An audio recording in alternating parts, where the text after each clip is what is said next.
Hello, everyone. We're going to get started. Welcome back. It's nice to see you all here again, our first lecture after break. We are shifting gears a bit from the sciences to music and performing arts. So I'm really happy to introduce Michael Gurevich, who's an assistant professor of performing arts technology in the School of Music, Theater, and Dance. If any of you are into the performing arts and still looking for a major, that might be one to check out. It's pretty awesome. He teaches courses on the history of electronic music, this is and physical computing, and he designs, studies, and composes for interactive music systems. So we're getting kind of a different angle on media here. His work is framed through the interdisciplinary lens of interaction design, and his research explores new aesthetic and interactional possibilities that can emerge in performance with real-time computer systems. And I'm guessing that we will get some examples of what that looks like. And he also, here at Michigan, directs an ensemble which is dedicated to the performance of electronic chamber music, which also sounds pretty excellent. Maybe you'll send us a schedule. That would be fun. So before coming to U of M, Michael completed a postdoc at the Center for Computer Research in Music and Acoustics at Stanford, which is also where he got his Ph.D. and his MA. He spent 2 years as a research scientist in Singapore, and he taught at Queen's University, Belfast, before returning to the Midwest, or coming to the Midwest.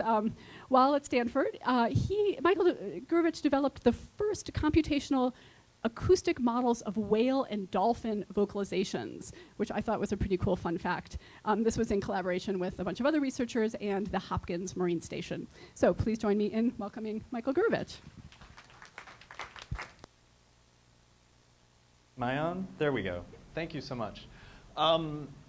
So the subject of what I want to talk to you about today is what I call technologically mediated performance.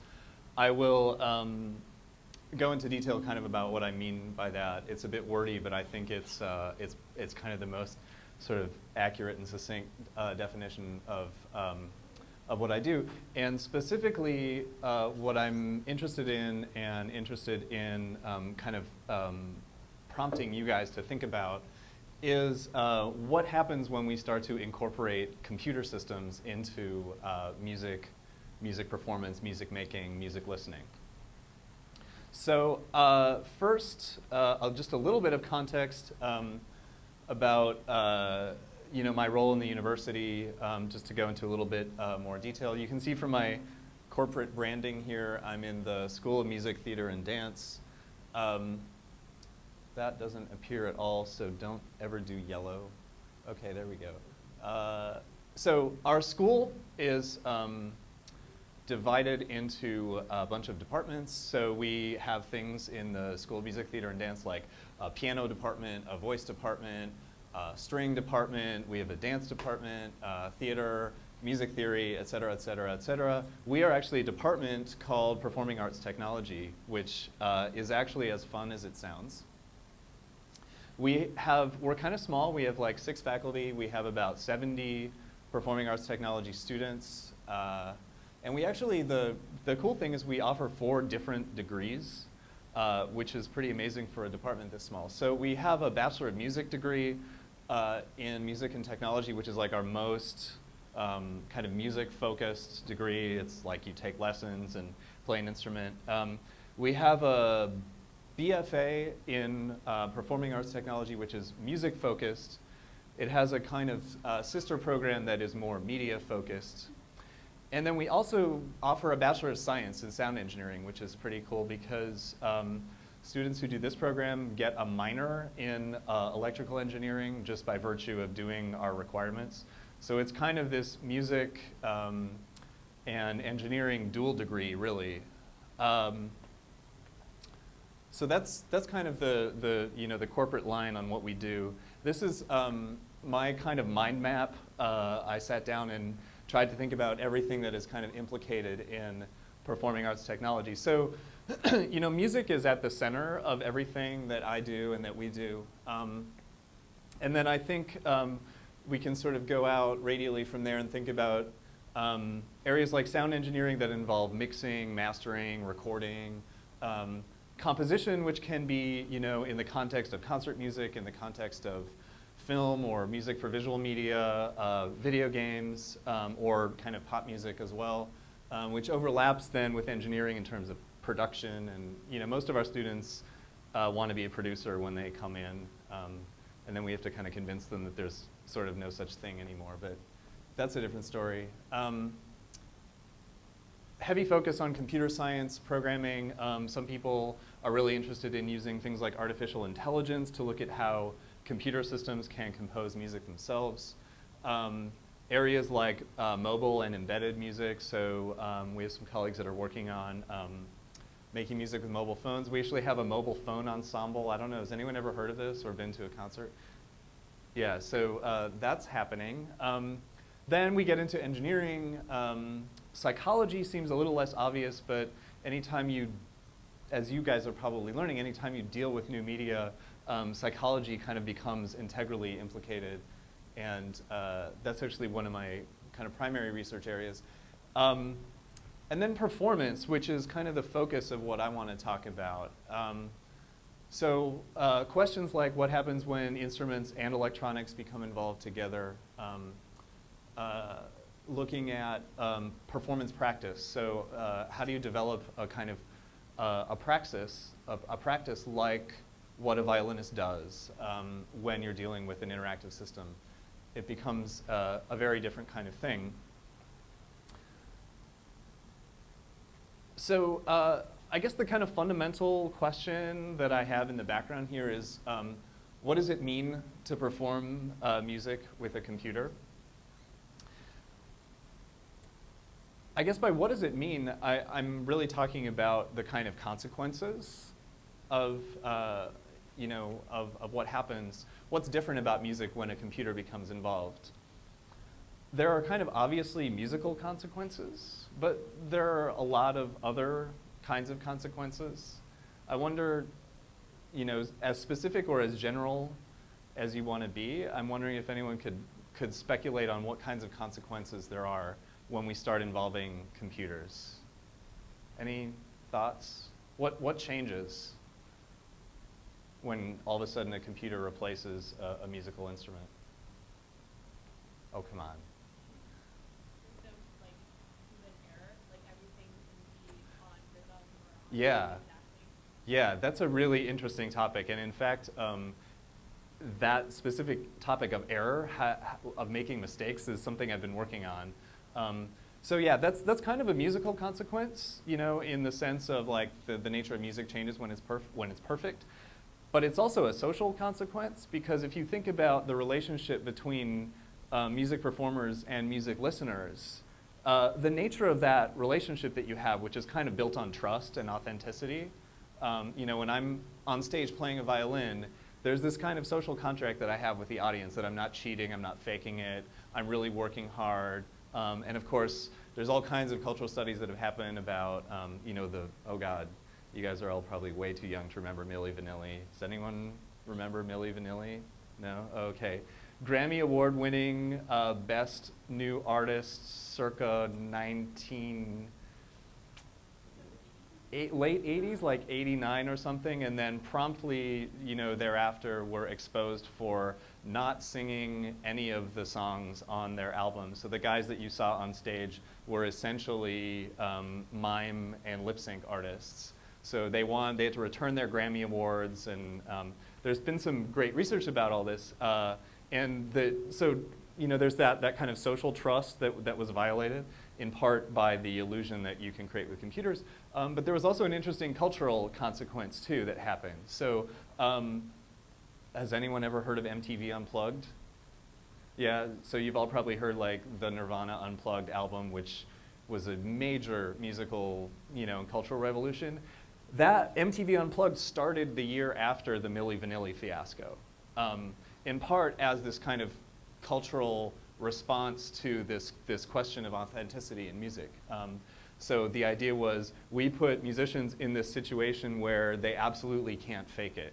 You know, as a way, you know, in a way in the part of the recording industry to kind of restore that social contract that we have with performers.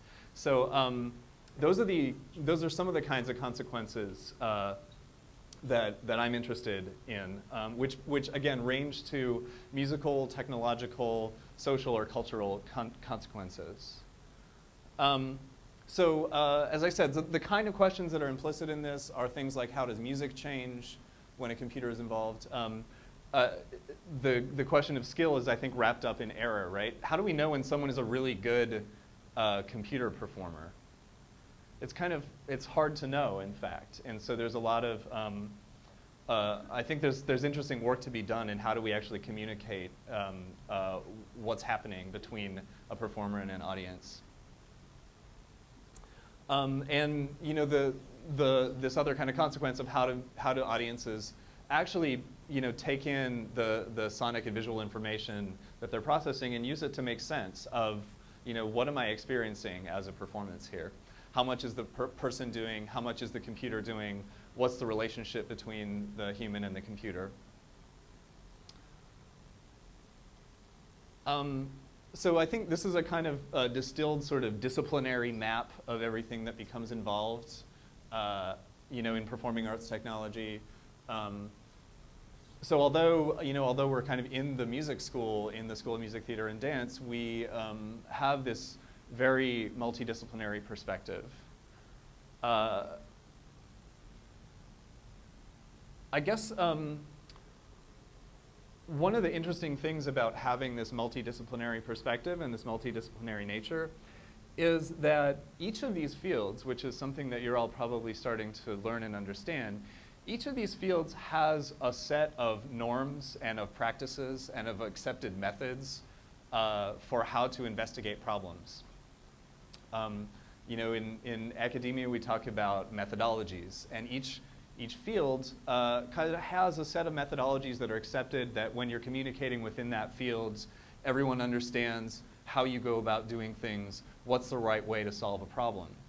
So when I ask this question of, you know, what does it mean to perform music with a computer, there are different kinds of answers to that question depending on what disciplinary perspective you're looking at. To an engineer, that can be a technological question, right? There are engineering solutions to that, and there's engineering methods that we can use to answer that question. Similarly, there are psychological methods that we can use, methods from the humanities, which will typically involve, you know, studying history and writing and constructing verbal arguments. But there are also kind of creative solutions to the problem. And so what I want to mostly kind of try to get across to you today is the way that, you know, partly in my work, but more kind of generally, historically, and broadly in the field, how researchers kind of rely on different methods from different fields and actually kind of synthesize different methods.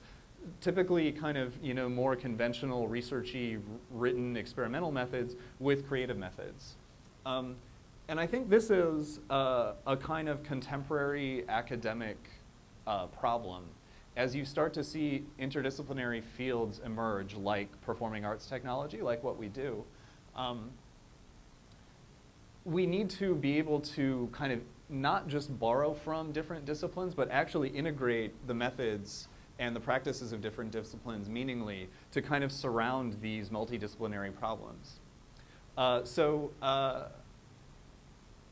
Yeah, so I think what I want to kind of mostly do is give you some examples of different kind of issues that emerge and look at how the synthesis of kind of written argument and creative argument can work together to try to address the challenges of our field. To give you a sense of the kind of diversity, again, I've sort of said this 3 times now, you know, how many different things are involved. This is the kind of list off the top of my head of recent topics that I've worked on.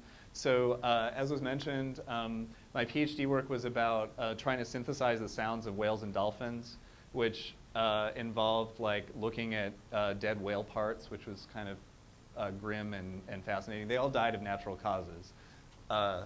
And it stinks like hell. But it's actually interesting because anatomists don't really understand how whales and dolphins make the sounds that they make, but they make some of the most interesting sounds in nature. So I kind of found this out and said, well, has anyone tried to computationally model these mechanisms that we're all fighting about and see if they actually make sound? So that's kind of what I did for one of the parts that you see in a dolphin. Looking at building new musical interfaces for performance, this question of skill. I've done a little bit of work on mobile phones, the history of computer music, which is kind of my main written output right now, and some of these other things that I'm going to talk about in a little more detail. So as I said, I've kind of, one of the things that's emerged recently in my work has been a bit by necessity, having become somewhat of a historian of computer music. And so that has kind of informed the way that I see writing and creative practice coming together. So I want to provide a little bit, because this field is probably a little bit, if not entirely unfamiliar to most of you, I want to give you a little bit of historical context for this question of what happens when we start combining technologies and music. So poll, what is the noisiest music you listen to? You can give me genres, artists. Yes.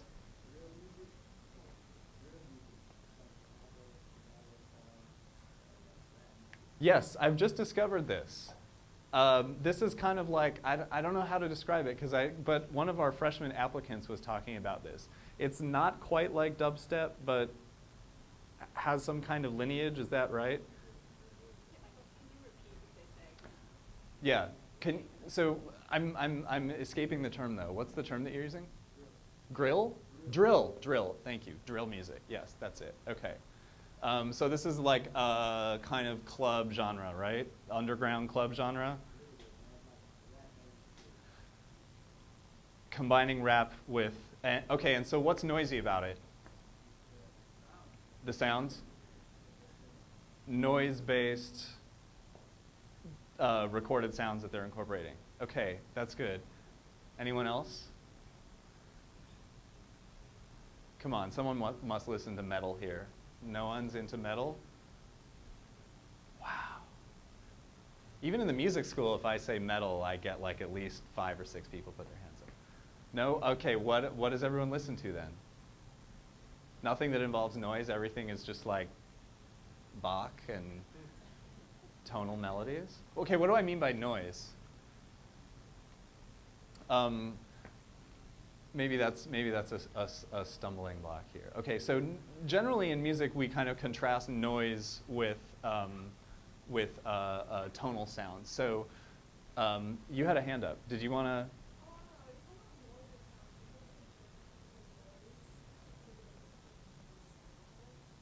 I'm sorry. Can you speak up a little bit? Yeah, noise as contrasted with.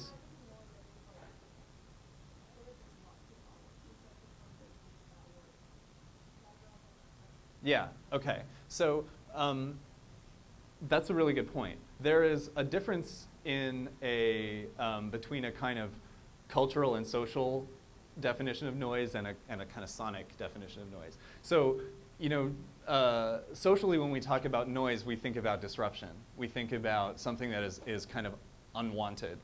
And if you think about that musically, that's kind of how noise emerged as this contrast from pure sounding notes that you get from a melodic instrument like a piano or a flute or something like that, versus something that doesn't have a pitch to it or a tone to it.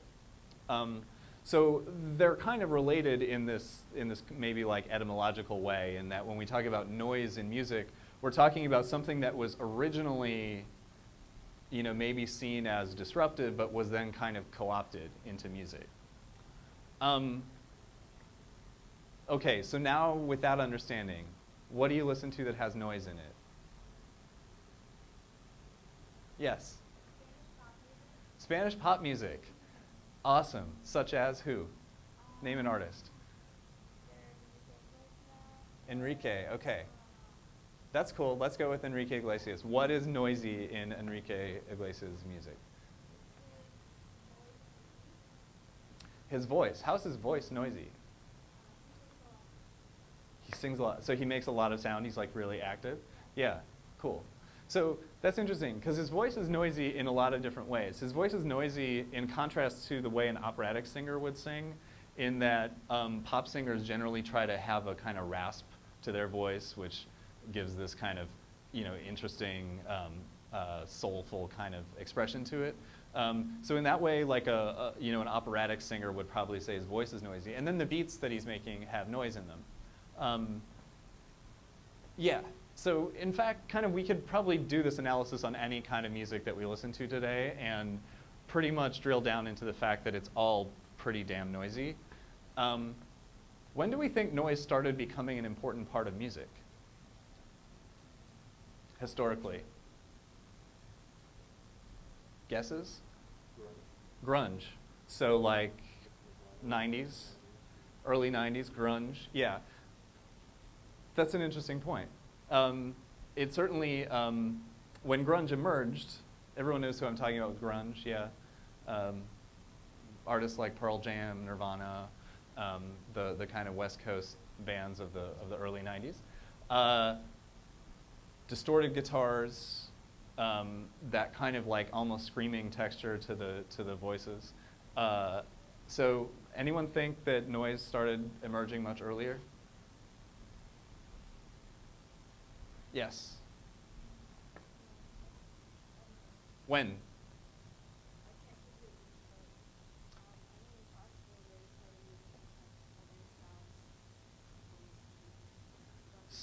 Starting to use everyday sounds in classical music. Yeah, that's a good one. And in fact, that's kind of where I want to go. Other kind of important historical times when noise emerged. A lot of people talk about Jimi Hendrix. Any Hendrix fans here? So Jimi Hendrix, what did he do that was important?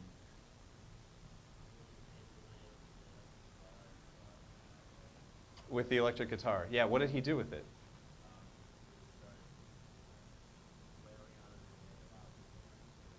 Yeah. So Hendrix took the electric guitar, which existed and emerged basically to make the guitar audible in jazz big bands, right?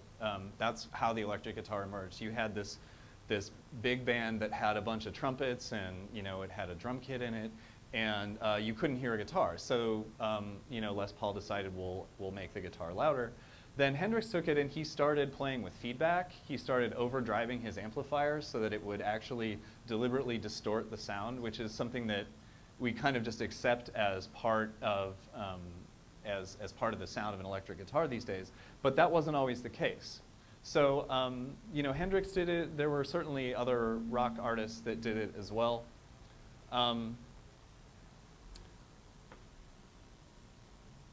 So this is a quotation from Luigi Russolo, who was a member of a group of kind of revolutionaries known as the Italian Futurists. So in 1913, he said, "We must enlarge and enrich more and more the domain of musical sounds. This need and this tendency can be totally realized only through the joining and substituting of noises to and for musical sounds." So he's really advocating taking what we considered as music in 1913 and replacing the kind of conventionally musical elements with noises. This was interesting because that's exactly what he went and did. He created, along with the designer, a set of instruments that were called the intono rumori, the noise instruments. And they were these kind of mechanical devices that had mostly hand cranks on them, and they made noise. And they were designed to take the place of musical instruments in a concert setting. It wasn't very successful popularly. Most of the concerts ended in riots and with fruit and vegetables being thrown. They presented a series of 12 concerts in London. This is like right at the outbreak of World War I. Generally, these were hated. here is, the original instruments were lost, but, the original instruments were lost, but they've been reconstructed.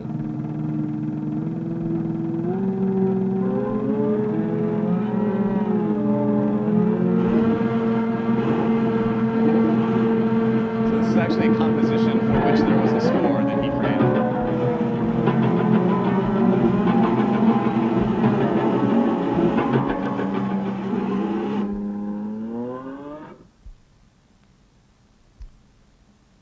You would probably imagine if you were a concert-going audience in London or Rome in the in the 19 teens, he was accustomed to like Italian opera and symphonic music. You'd be pretty aghast by that as well. But what's interesting is that in order to start incorporating noise, he had to resort to technological means to do that. This becomes pervasive in music starting around that time.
Okay, so that was Ballet Mécanique. The music was by the American composer George Antheil.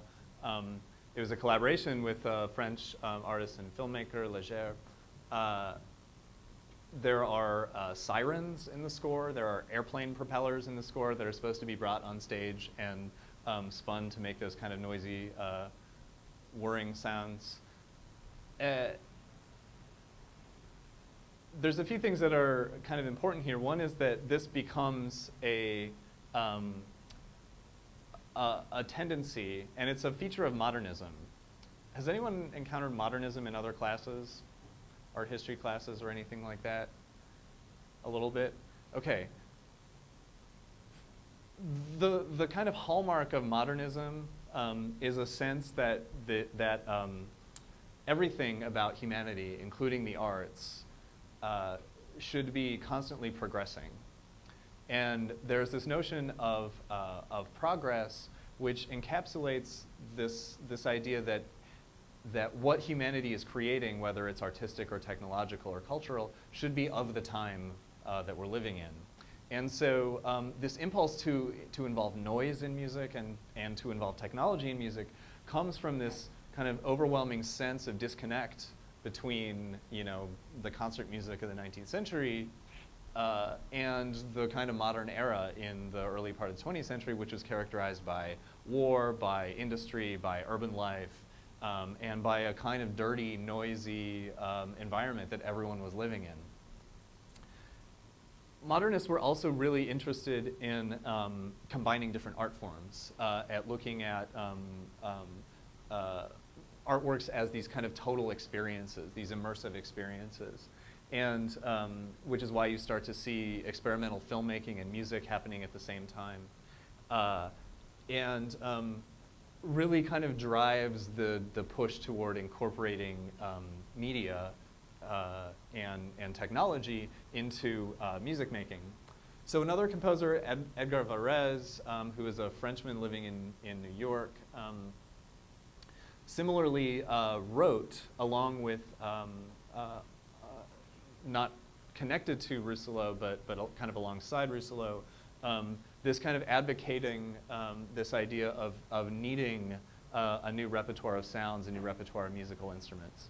So Rousselot, I should mention, wrote this volume along with the other group of futurists called the Futurist Manifesto, which was this fantastic, it's really worth reading because it's this totally antiquated style of writing where you kind of list your demands and you write a manifesto. No one even writes manifestos anymore.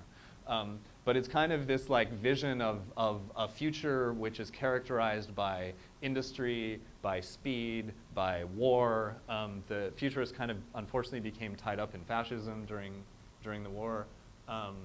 They really kind of glorified and celebrated everything about industry, which included, war. And similarly, Varèse was kind of a prolific writer, but in order to kind of give any teeth to their visions, they felt the need, however unsuccessfully, to exercise them creatively as well. So Varèse was involved in the Philips Pavilion, which was created at the 1958 Brussels World Fair. The interesting thing about this is that this pavilion was designed by Le Corbusier, who is a French modernist architect, and Yanis Xenakis, who is a composer. So you don't often have composers designing buildings, but Xenakis worked in Le Corbusier's studio, and in fact the shape of the building reflected Xenakis's compositional ideas at the time. And Varèse created music that was to be played inside of this pavilion over hundreds of loudspeakers that were attached to the walls, and you can kind of see these bumps here on, this is a kind of inside photograph of the slope of that roof that had these hundreds of loudspeakers on it, and there were these film projections on almost every surface inside of the pavilion. And so he created this piece of electronic music, which was one of the most important early pieces of electronic music, not because it's particularly great musically, but because of the context in which it was created and which it was presented. So let me know what you guys think of this. Where is my cursor? Whoops. Why can't I see my cursor? Oh, come on. Wait.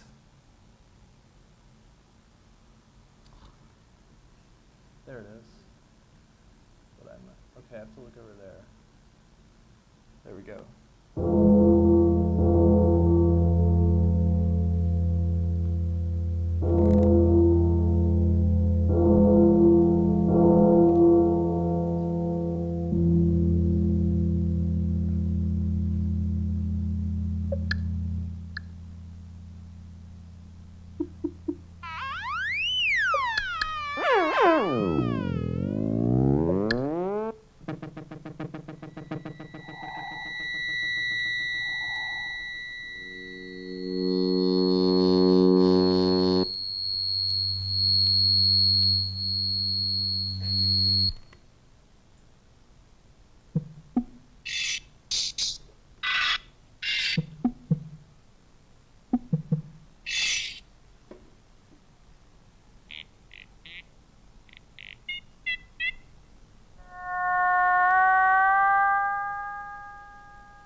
Okay.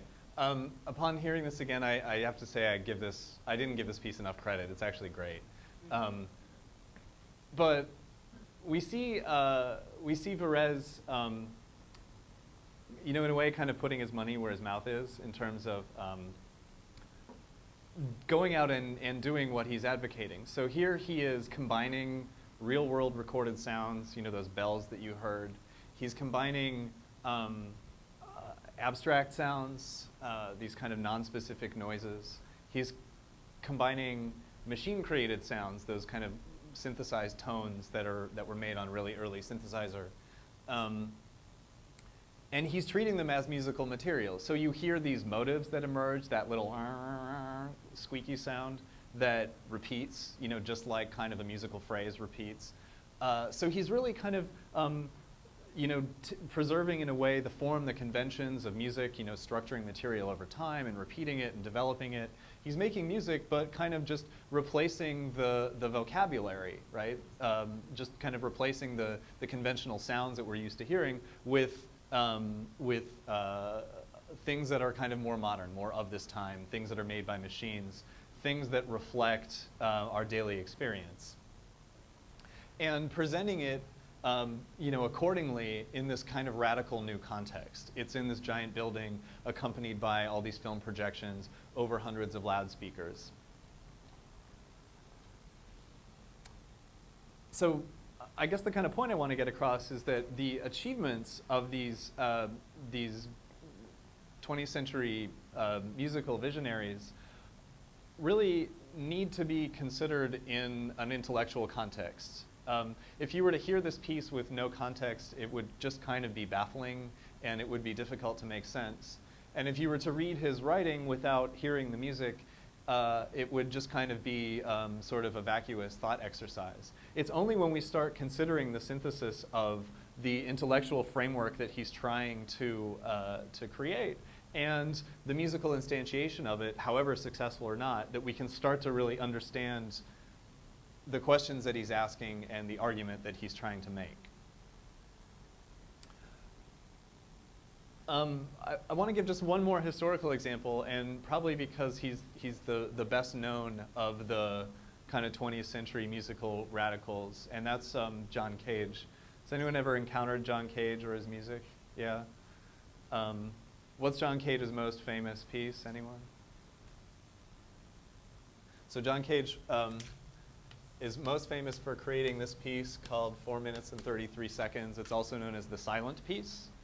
So it's a piece in 3 movements to be performed by any instrument. It was originally premiered by the pianist David Tudor, who's one of the most important pianists of the 20th century, who got on stage, sits down at the piano, closes the lid of the piano. Or sorry, no, he opens the lid of the piano and then waits and plays nothing for, the first movement is about a minute long, and then he closes the lid and resets himself, and then he opens the lid and does the same thing for about 2 minutes and 40 seconds. So the whole piece is silent. And there's actually a score that just basically has the word tacit, which in musical language means make no sound. So it's 4 minutes and 33 seconds of silence. That's Cage's kind of most famous composition. Before Cage was obsessed, yes?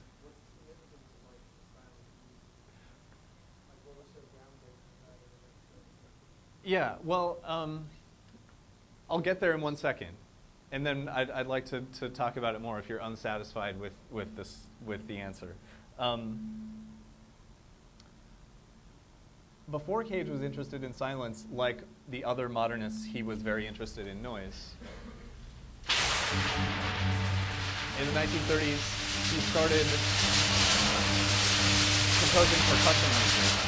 This is all just percussion.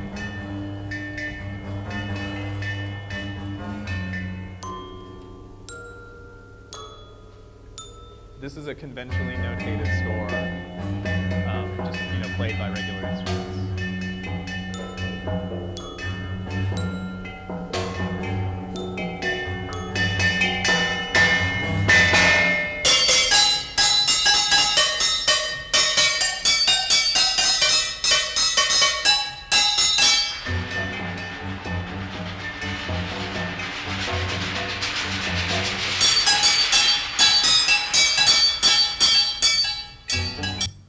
So I should say that the kind of first answer before technology to when does noise start to appear in music is percussion, actually.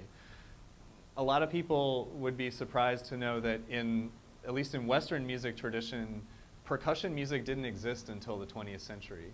There were kind of timpanis and snare drums used in orchestral pieces, but in Western European concert music, there was no piece composed only for percussion instruments until 1911, and that was actually by Varese, the composer that did the piece in the pavilion.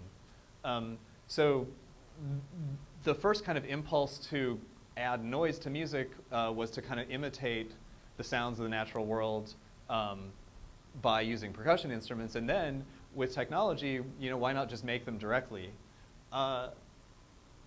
Cage, though, kind of gave up on this obsession with noise that we saw. He was, as well as a composer, he was a prolific writer. He was a scholar of Buddhism, a scholar of Indian music, and he kind of became disillusioned with this pursuit of novelty, this pursuit of, we need to make new sounds, we need to always kind of be reflecting what's going on in the world. And after 1948, his compositional practice became this obsession, moving from noise towards silence. And it was kind of this, this pursuit of purity, because to Cage, silence was the frame in which music can happen. So, if we think of music, the most basic definition of music is events in time. Music's most fundamental characteristic is that it happens over time. One thing happens, from one moment to the next, and what a composer does is kind of control what happens in a frame of time. So the most essential quality of music, then, is not sound, which is what we kind of conventionally think, oh, music's about sound. To Cage, the most fundamental quality of music is silence, because without that kind of frame of silence over time, there can be no music, right? Silence is the kind of most essential quality, and then sound is what happens within that frame.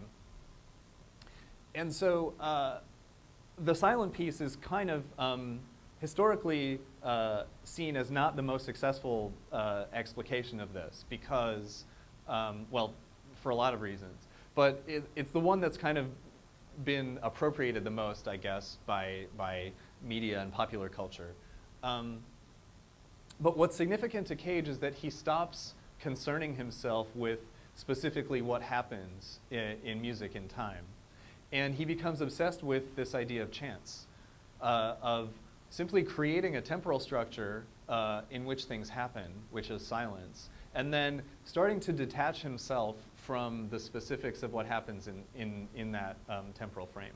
So one reading of 4 minutes and 33 seconds is that the composition is all of the sound that happens ambiently in that silent 4 minutes and 33 seconds, right? If we were to perform that piece right now, you would hear that rattling HVAC, you'd hear this really annoying wind sound up here, you'd hear people typing on their keyboards, you'd hear someone coughing. You would hear all of that, and you could consider that, if you're not excessively concerned about the particular qualities of sound that happen, you can certainly experience all of that as music. So that was what Cage did, and like others, he turned to technology as one way to achieve that. So the first technology that he used was coin flipping.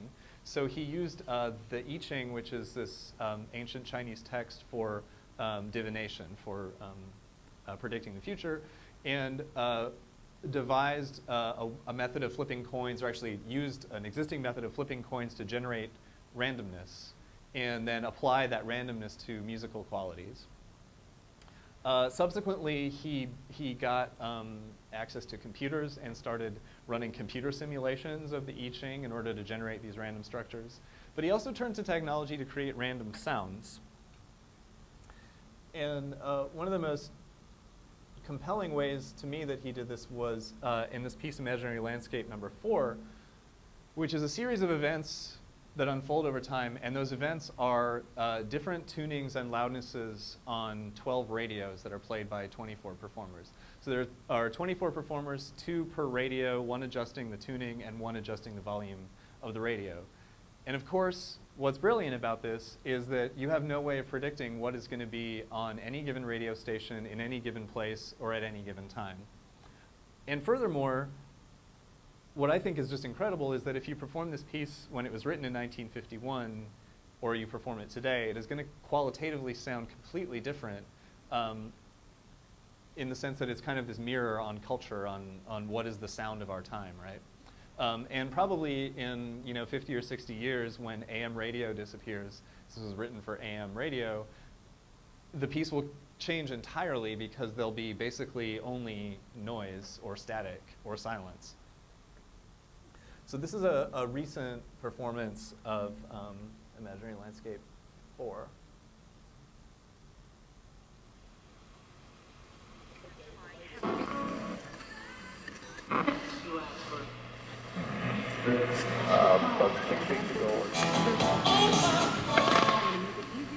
That was Foreigner, if anyone's keeping score at home.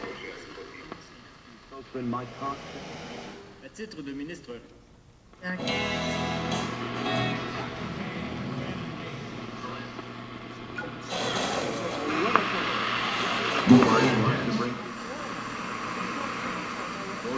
Increase. But believes his party may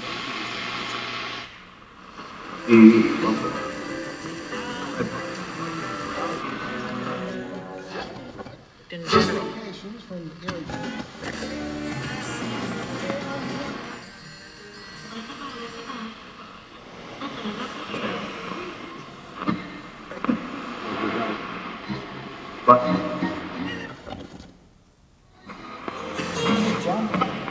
Commerce Department reports that during the first quarter, the gross domestic product rose at a far Apples.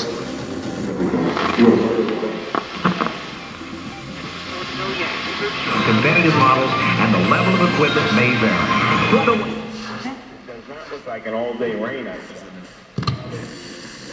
And probably into June as well. Hopefully that will really help stimulate.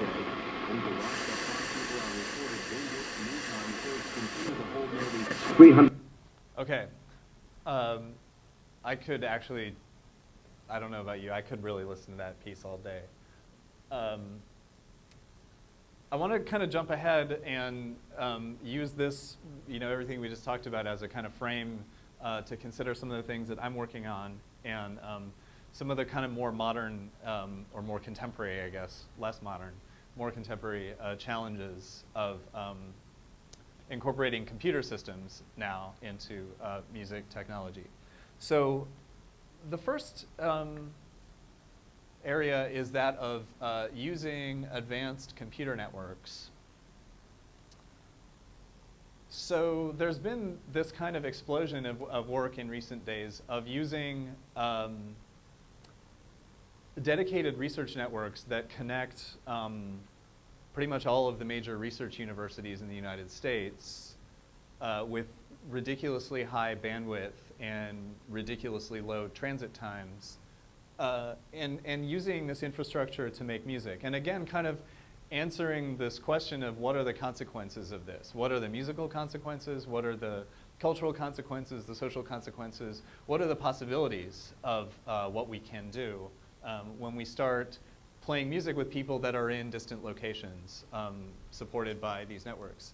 So there have been a bunch of people involved in this work. I've I've been involved in, to varying degrees, the New World Symphony, which is directed by Michael Tilson Thomas, who's the conductor of the San Francisco Symphony, has been kind of heavily involved as a kind of music institution. Researchers at Rensselaer Polytechnic and at Stanford that I've been working with. So there's this thing called Internet 2, which is pretty insane. This is a draft of a plan that has kind of gone into place. I don't know exactly what it looks like, but this is 100 gigabit network connection between all of these nodes across the map. So that's really fast. You know, good quality home internet gives you 50 megabits. So this is like, what is that, 4 or 5 orders of magnitude faster than kind of your home internet connection. This is about the same, 5 orders of magnitude higher than like the wireless connection that you have in this room. So of course you could use it to stream a lot of YouTube, but we're kind of more interested in streaming a lot of music and streaming all this music between people in different locations as quickly as possible. So, why is as quickly as possible important when we're talking about music? Yeah, you what's that? Delay, yeah.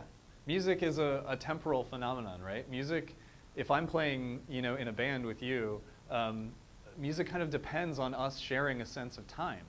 We need to know that, you know, our events, the sounds that we're making or the sounds that we're not making are kind of aligned in time. And so as high as the bandwidth is in this network, it still takes time for you know, electrons to move down a wire, which are ultimately carrying this data.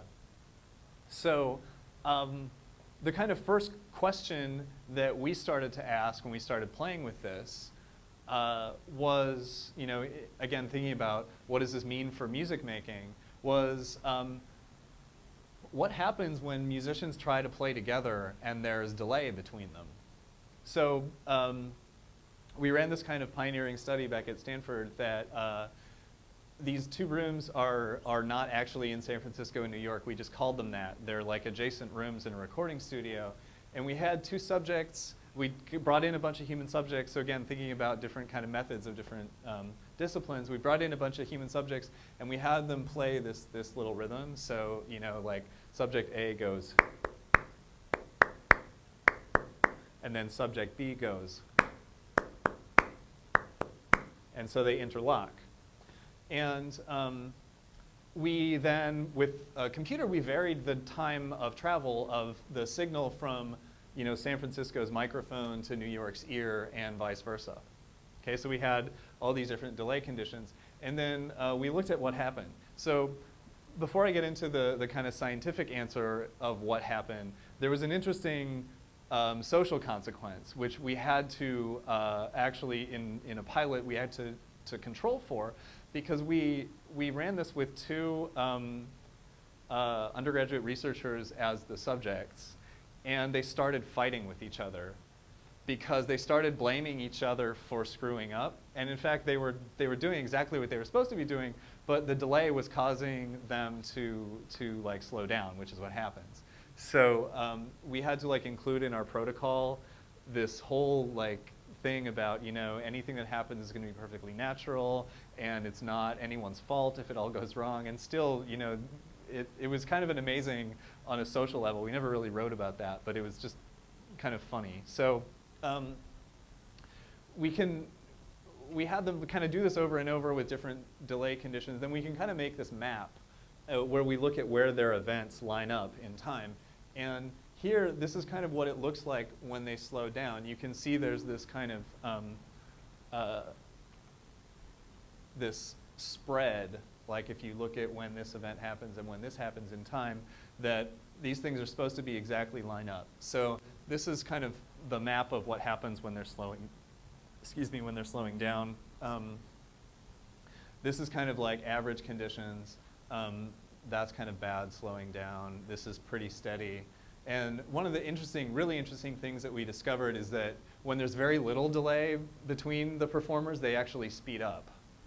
which is pretty cool. And the only explanation we really have is that, you know, sound travels about a foot per millisecond in air.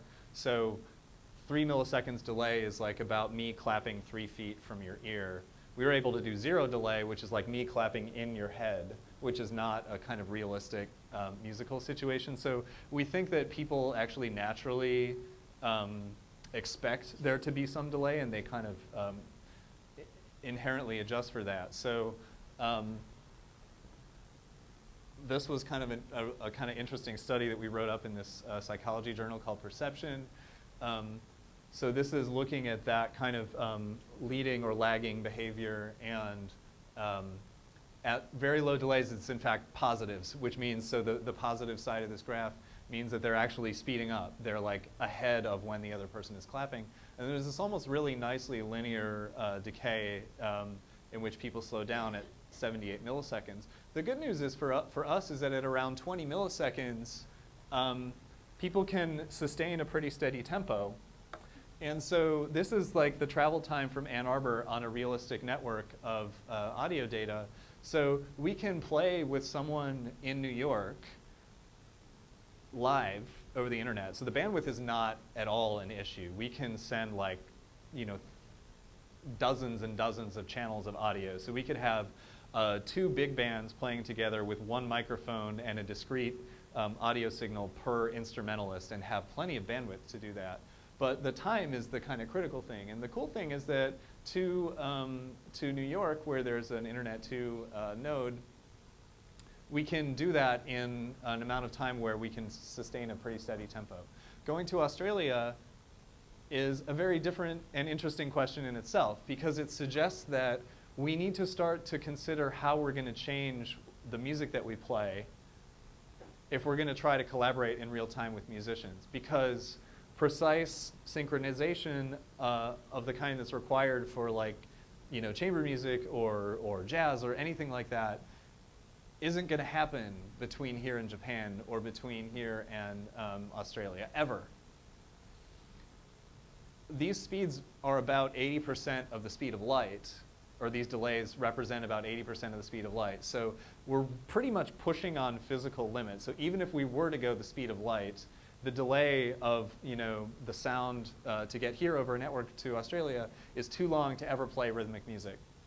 So that then becomes a kind of fascinating question to me, is how does music have to change, and how does the social and cultural exchange between musicians change when we have this kind of network that has an inherent delay in the way? And we can answer part of the question with science, right? We can use methods from psychology and from engineering to kind of start to poke at, okay, well, these are the things we can do, these are the things we can't do, these are the limits of human performance. Another way that I wasn't involved in this research, but these folks at Stanford that I was working with at the time had the St. Lawrence String Quartet, which is one of the premier string quartets in the world. They were in Banff in Alberta, and they had one member, actually an additional member, so they were playing as a quintet at Stanford. And they were trying to play real chamber music. So this is very different than this kind of clapping study, because we weren't playing music when we were clapping. And this is kind of, you know, a different way to ask this question is, well, let's just try it and see what happens. So do it once, do it again. Okay. And I'm the going to musicians talking to each other. Okay, go ahead.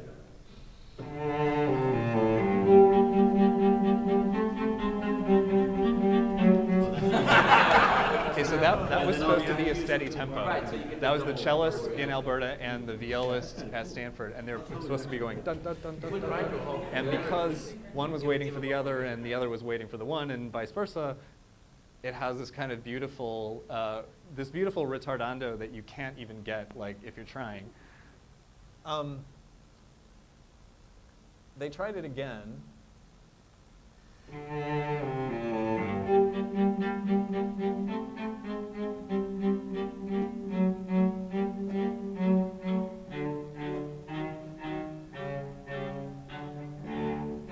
and they kind of arrived at this tempo that they could actually sustain, which is cool. So that kind of tempo plateaus, sort of, but in an impossible way. So then they tried it again. It equalizes. There's enough time to adjust. It's slow enough that we can adjust. Yeah.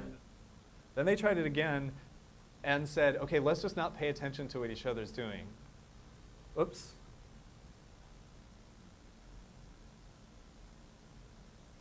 Yeah, I'm going to just play what seems stable. Yeah, and I'll try to stay with you. Okay, go ahead.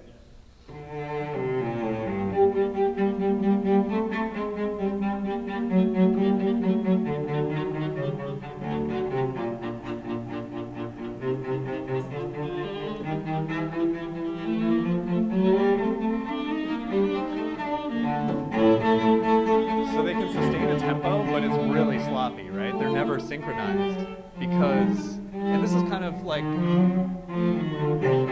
we learned something really interesting about musicians, right? Which is that the time scale on which we process the sound that we're hearing and anticipate what someone else is doing is so fine and so precise that even that, I don't know what they had, like 50 milliseconds or something of delay there, 50 milliseconds is tiny, right? That's a really short amount of time, but we need that amount of time in order to be able to process the time between someone else's events and adjust ourselves accordingly. So that they can kind of cope and do something that they would never be satisfied with, certainly in a concert. So I wanted to show you the way that I kind of, after engaging in some of this research, a little bit of the way that I decided to engage in this question of networks. And maybe I'll just play this video a little bit, oops, before I talk about robots.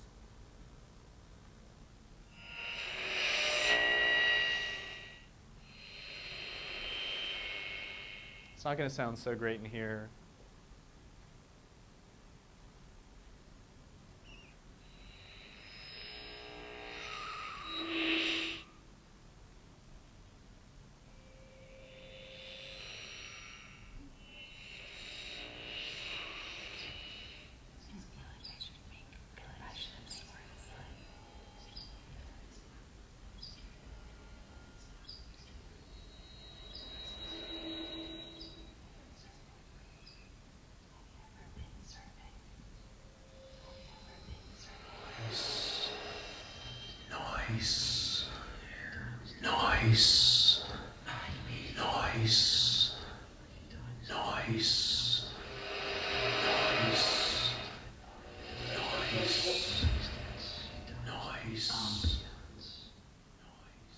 So I'll just fill in a little bit of the context here. So there were 3 different spaces, one in Ireland, one in France, one in California. Each of them had about 32 loudspeakers, which allow us to really precisely control the apparent trajectory of a sound. And so each room had these 4 microphones, and in each space visitors could come, and if they talked into the microphone or they sang or they whistled, nothing happened. Only if they whispered into the microphone would their sound be captured, and then it would be looped. And it would, as it looped, it would play in the loudspeakers and it would move in the room as if it were traveling in the direction of one of these other spaces. So if you were in Ireland and the sound was going toward France, you'd hear it kind of moving in the southward direction in the space. If it were going to California, you'd hear it moving west. And so you heard the sound of your voice and the sound of these other people's voices that were being looped. And gradually traveling in space. If you were in a remote space, you would hear that travel as well. So you'd hear someone else's voice moving in the same direction toward you. I have nothing to say. Where are you? Where are you? Where are you? Where are you? Where are you? Where are you? Where are you?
So this piece, you know, in it I tried to play with kind of a lot of the themes that I've been talking about. You heard those kind of radiostatic sounds, which was a bit of an homage to John Cage. Played with noise in the sense that whispered sound is really noisy. And it also played with this idea of location and dislocation that we get when we're connected with people over a network. Networks create this kind of anonymity in the sense that you don't really perceive in the same way where someone is in a space. So I tried to kind of reflect that in the idea of this sound traveling. And the fact that you could hear, you know, what other people were doing in a distant location kind of in real time and not be able to see them or kind of know who they are. And that was also then reflected in this kind of whisper a message kind of quality to it. But also with this idea of, you know, thinking about consequences of computers and music technology, of making audiences responsible for the performance of a piece, which is something that we now increasingly have the ability to do. You know, you can't necessarily invite a random audience member up to, you know, play piano at a piano concerto, but one of the kind of cool things I think that's liberating and democratizing about music technology is the ability to invite people to participate. And that was something I kind of really wanted to achieve. So in this case, the people there are, you know, just people who are invited into the spaces and become responsible for the composition themselves. All I'm doing in this kind of Cagean way is creating the frame for it to happen, but any sound that's going to happen in the piece, you know, they have to generate. So I guess I should stop there. I won't get to my last research topic, but I think this is a really nice natural place to close. I guess that puts me right on 10 till. I don't know if there are any questions we can talk about quickly or comments or I don't have any particular discussion questions for you, but if you have questions for me about anything, I'm happy to. Yeah. Do you think the creative process behind making music has been facilitated by being able to like go between like huge distances, or is it worse because you don't have to be in the same room with each other and collaborate and make this? Yes and yes. It's better. So the question is about you know, how does the music creation process change you know, with the network, I think with networks in general, you know, the internet is kind of a facilitating factor as well. So yes, it's cool because you can collaborate with people that you can't otherwise collaborate with, which is something that we're seeing in different ways, both in this performative sense, but you know, I've had some of our undergraduate applicants that we've been interviewing. One was telling me about this you know, dance music he's been making with a producer in New York who he's never met, has never spoken to, but they have this, you know, online sharing technology. Basically, they're using SoundCloud to send each other tracks that they're kind of editing and adding to. And so that's amazing that, you know, this kind of ability is facilitated. In performance, it's really different, and that is kind of has been a negative experience for me in some ways, because it's hard to get people, it's hard to communicate a creative vision when you have this giant kind of media block in between you. You know, there's so much of musical communication and of just human communication that happens and when we're in a room that is impeded by technologies as amazing as they are, that becomes difficult to overcome.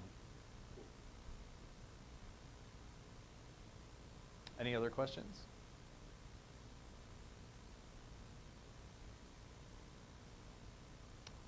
Okay, well, really? Okay, cool. Thanks everyone for your attention. It's been fun.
Yeah, okay. So don't forget to insert your self-reflective comments like you did on the first paper before you hand them in. Samantha is going to make a screencast to show you how you can transfer the ownership of the Google Doc, and that should be pretty easy to do. Yes, Samantha? And so we will upload that to the C-Tools site, so you can take a look at that. Any questions about papers before we move on? I know we're meeting with a lot of people, office hours. Feel free to contact any of us about papers as you're revising and drafting.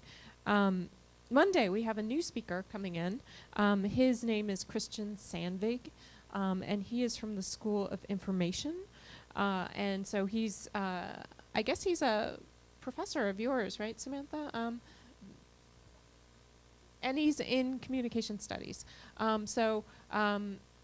We are very excited to have him come in and talk to us about new media in that field. We know we have a lot of people who are interested in those subjects.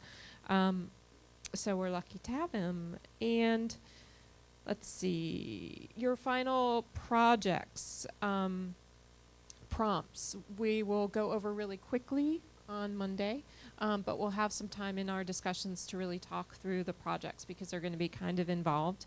And we'll also have some midterm feedback for you on Monday as well. And the blog prompt is up. So if you want to blog, it's a pretty open prompt this week.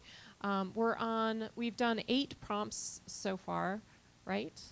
And you're required to do 10.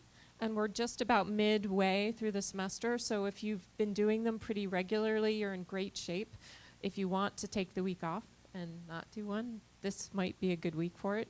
But if you have anything you want to blog about, please also feel free to do that. And I think that's it. Have I forgotten anything? Okay. Thanks. Yeah. Just wondering if there are any general questions about the papers. Take a moment to think.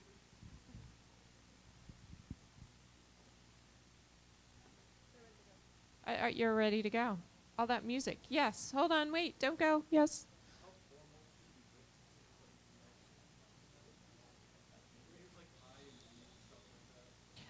Yes, you can absolutely use the first person.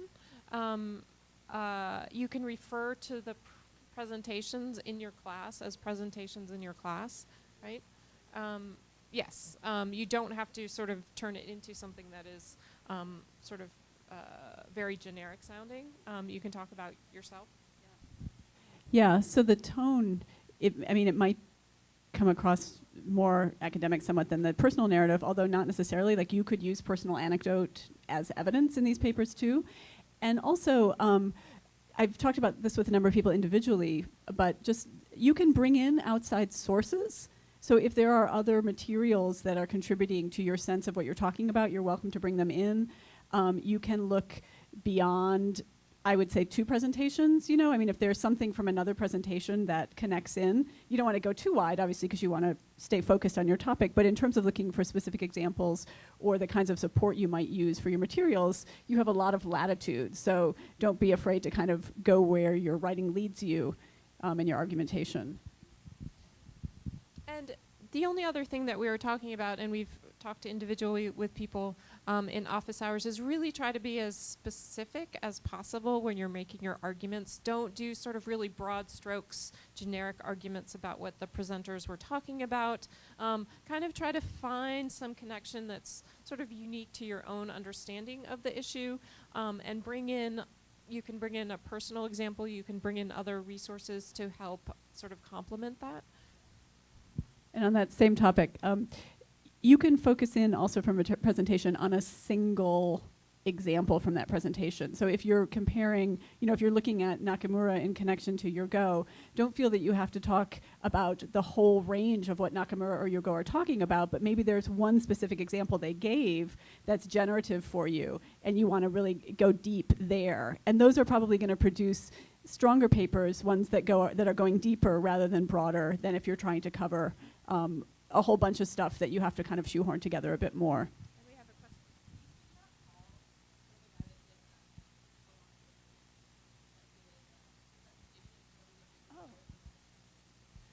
Sure. The question was, I wasn't there, so maybe I'll let Carol answer, because you know. Hall, from the video, the virtual reality. Yeah, absolutely. Yes, you can use anything we did up on North Campus as part of this. That's absolutely appropriate. Yes. Any other questions? You ready to go? All right. Stay warm out there. Enjoy the spring.